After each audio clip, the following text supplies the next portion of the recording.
कि ये 40 सीट जो है इसके लालच ने बिहार को बर्बाद कर दिया। पहले कांग्रेस और अब भाजपा ये कुछ भी करने को तैयार है। अब जो काम कांग्रेस ने लालू जी के साथ किया वही काम आज भाजपा नीतीश के साथ कर रही है।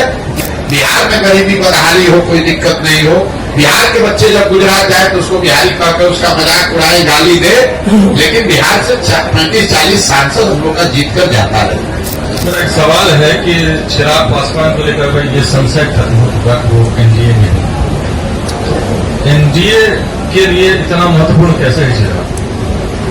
अब ये तो जाकर एनडीए वालों से पूछिए कैसे महत्वपूर्ण। देखिए,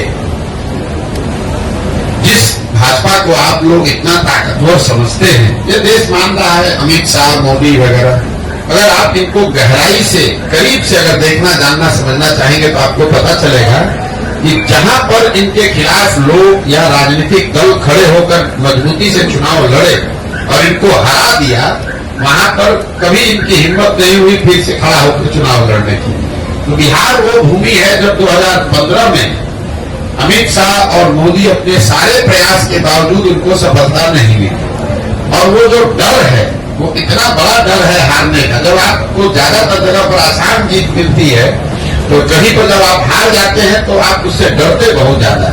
तो कहीं न कहीं भाजपा को ये डर है, भाजपा की लीडरशिप को, कि बिहार की जो राजनीतिक मैं कहूंगा पृष्ठभूमि है, यहाँ का जो सोशल फैब्रिक है, जो यहाँ समाजवाद की जड़ें हैं, वो इतनी मजबूत हैं या इतनी गहरी हैं कि भाजपा के लिए इतना आसान नहीं है कि पूरे बिहार को अपने एक मोदी के स्लोगन पर जीत लिया जाए। ऐसा उनको लगता है। सच्चाई क्या है ये तो भगवान जाने, लेकिन ऐसा उनको लगता है। इसीलिए वो इस तरह के गठबंधन, जैसे नीतीश कुमार के लिए अभी कुछ महीना पहले आकर यही अमित शाह ने मंच से खड़े होकर कहा कि बिहार की जनता, एक एक आदमी सुन लीजिए, चुनाव या चुनाव से पहले या बाद किसी भी हालत में नीतीश कुमार को वापस नहीं लिया जाएगा। इनके लिए भाजपा के दरवाजे हमेशा के लिए बंद। वही अमित शाह जो इतनी बड़ी बड़ी बात बोलते हैं, ये लोग दावा करते हैं हम 400 सीट जीतेंगे।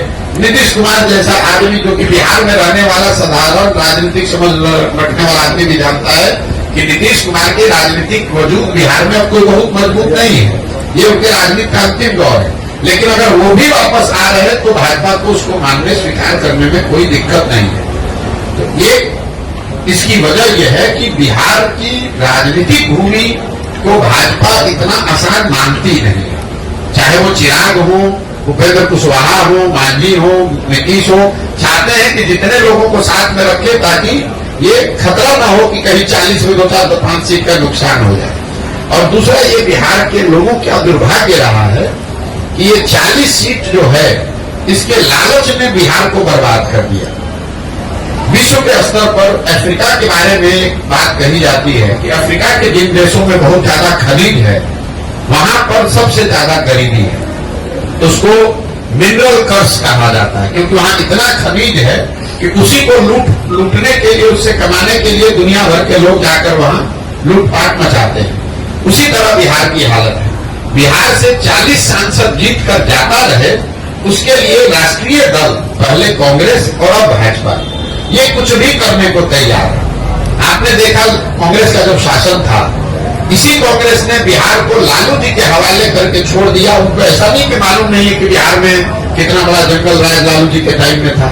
ऐसा तो नहीं मालूम है कि लालू, उनको कांग्रेस को पता नहीं था कि बिहार सबसे गरीब और पिछड़ा राज्य था।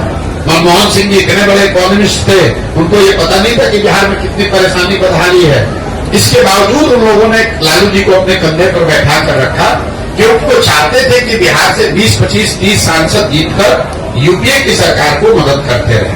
तो जो काम कांग्रेस ने लालू जी के साथ किया वही काम आज भाजपा नीतीश के साथ कर रही है कि नीतीश को साथ में रखो, चिराग को साथ में रखो, इन लोगों की मदद से 30-35 सांसद हम लोग का जीत कर जाता रहे। उसके बाद बिहार में जो होता रहे उससे कोई दिक्कत नहीं। बिहार के पूरे बच्चे मजदूर बने रहे, कोई दिक्कत नहीं है। बिहार में गरीबी बदहाली हो, कोई दिक्कत नहीं हो।